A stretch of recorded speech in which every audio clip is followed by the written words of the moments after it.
Assalamu alaikum. Hello, dear students. কেমন আছো সবাই? This is your teacher Sheikh Lais. Here's my contact number. So, আজকে আমি আপনাদেরকে শেখাবো থ্যাংক ইউ এর পরিবর্তে কি বলা যায়। বারবার শুধু থ্যাংক ইউ বলবেন, থ্যাঙ্কস বলবেন নাকি ভিন্ন কিছু শিখবেন মানুষকে থ্যাংক ইউ বলার জন্য। এজন্য আপনাকে অনেক এক্সপার্ট মনে হবে এবং unique sounds great. Okay? So I don't want to waste my time. Let's go.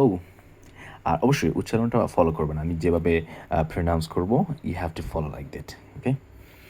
Thanks a million, many thanks, thanks from my heart, thanks ever so much, thanks a bunch, thanks a boatload, I am so grateful. I am বলতে পারবেন। Thanks for everything, you have my gratitude, all I can say is thanks. I really appreciate it. Thanks a lot. এই যে ১২টি পদ্ধতি এর কি বাংলা লাগবে? No, Bangla লাগবে না। কারণ থ্যাংক ইউ এর পরিবর্তে ওইগুলো বলবেন। ওইগুলোর অর্থ হচ্ছে ধন্যবাদ, থ্যাংক ইউ অর্থ ধন্যবাদ। সুতরাং আজকে থেকে আপনারা ভিন্নভাবে সবাইকে থ্যাংক ইউ বলবেন। আর এইজন্য অবশ্যই আমার ভিডিওটি দেখার পর আমাকে থ্যাংক ইউ দিতে হবে।